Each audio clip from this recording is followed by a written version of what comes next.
नमस्ते, मेरा नाम अरविंद है और मैं एक वीगन हूँ। आज इस वीडियो में मैं क्यों दूध और डेयरी प्रोडक्ट्स उपयोग नहीं करता, इसका कारण आपको बताने जा रहा हूँ। पहले कृपया ये समझें, दूसरे जानवरों की तरह गाय अपने बच्चे के लिए दूध बनाती है। एक माँ बंदर अपने बच्चे बंदर के लिए दूध बनाती है। एक माँ ऊंट अपने बच्चे ऊंट के लिए दूध बनाती है। मेरी माँ मेरे लिए दूध बनाती है। उसी प्रकार एक गाय सिर्फ अपने बच्चे के लिए दूध बनाती है, किसी और के लिए नहीं। प्रकृति में सारे मैमल जानवरों के बच्चों के लिए दूध जरूरी है, क्योंकि उनके दांत नहीं होते हैं। ये बच्चे दांत आ जाने के बाद अपनी माँ का दूध नहीं पीते। इस दुनिया में सिर्फ इंसान बचपन में अपनी माँ का दूध पीने के बाद और दांत बड़े हो जाने के बाद भी दूध पीते रहता है।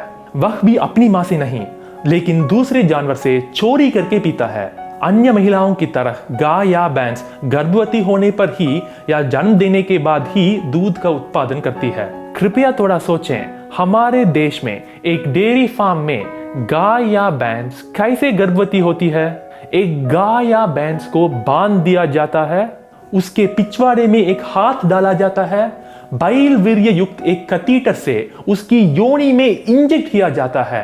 कृत्रिम रूप से गाय या भैंस को गर्भदान किया जाता है।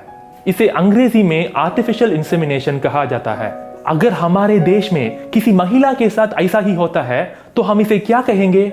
रेप। लेकिन जब हम यही क्रिया गाय या भैंस के साथ करते हैं तो हम इसे दूध, घी, मक्खन, लस्सी, पनीर, चीज, कुल्फी, आइसक्रीम और चॉकलेट कहते हैं। बच्चे के पैदा होने पर अगर बच्चा पुरुष है तो बच्चे को सीधे कत्लखाना भेज दिया जाएगा, क्योंकि एक नर बछड़ा दूध का उत्पादन नहीं कर सकता। इसलिए इसके बजाय उसे मार दिया जाता है और मुलायम त्वचा को चमड़े के रूप में बेचा जाता है। इसी चमड़े से आपके जूते, बेल्ट, पर्स और जैकेट बनाए जाते हैं।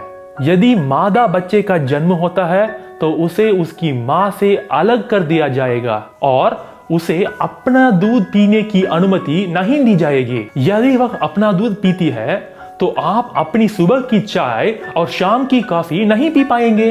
कृपया याद रखिए, हर बार आप एक ग्लास दूध पीते हैं, एक बछड़ा भूखा रख जाता है। एक दिन बछड़ा भी बड़ी हो जाती है और वह उसके साथ भी वही प्रक्रिया की जाएगी जो उसके मां का साथ हुआ था। कई डेयरी फार्मों में ऑक्सीटोसिन नामक एक अवैध इंजेक्शन गायों और भैंसों को दिया जाता है। यह इंजेक्शन कृत्रिम रूप से जानवरों में दूध के उत्पादन को उत्तेजित कर देती है।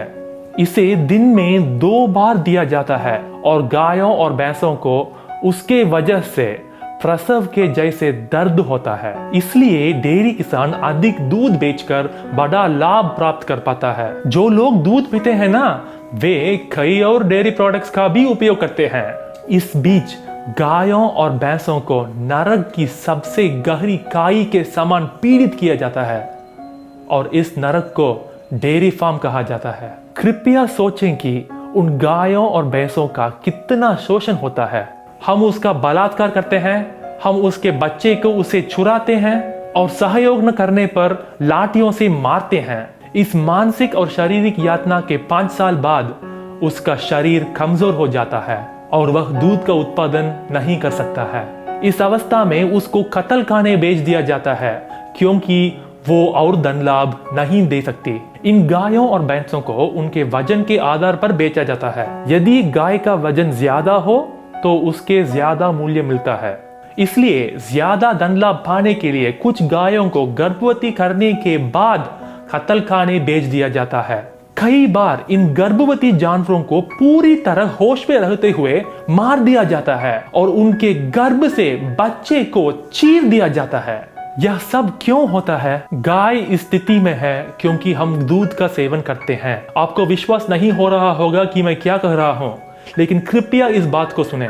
भारत दुनिया में दूध का दूसरा सबसे बड़ा प्रोड्यूसर है और भारत दुनिया में बीफ का दूसरा सबसे बड़ा एक्सपोर्टर भी है, क्योंकि दूध के लिए पैदा की जाने वाली हर गाय अंत में गोमांस के लिए मार दी जाती है। गायों और भैंसों के पीड़ित होने के बाद ही हमें दूध या दही मिलता है। यह सब सीखने के बाद अगर आप अभी भी डेयरी प्रोडक्ट्स खाना चाहते हैं तो कृपया बीफ भी खा लीजिए, क्योंकि आप दूध पीते हो या गोमांस खाते हो, इससे गाय के लिए 0 फर्क पड़ता है। कृपया कुछ दया दिखाएं। जानवर हमारी तरह दर्द और पीड़ा महसूस कर सकते हैं और हमें उसका सम्मान करना चाहिए। कृपया मांस, दूध, अंडा, शहद खाना बंद कर दें। कृपया चमड़ा, ऊन और रेशम पहनना बंद करें और आज से वीगन जीते हैं। यदि आपको वीगनिज्म पर संदेह है और भारत के साथी वीगन्स के साथ बातचीत करना चाहते हैं तो कृपया Facebook group India vegan revolution join करें। कृपया वीगन रहें और दूसरों को शिक्षित करें। धन्यवाद।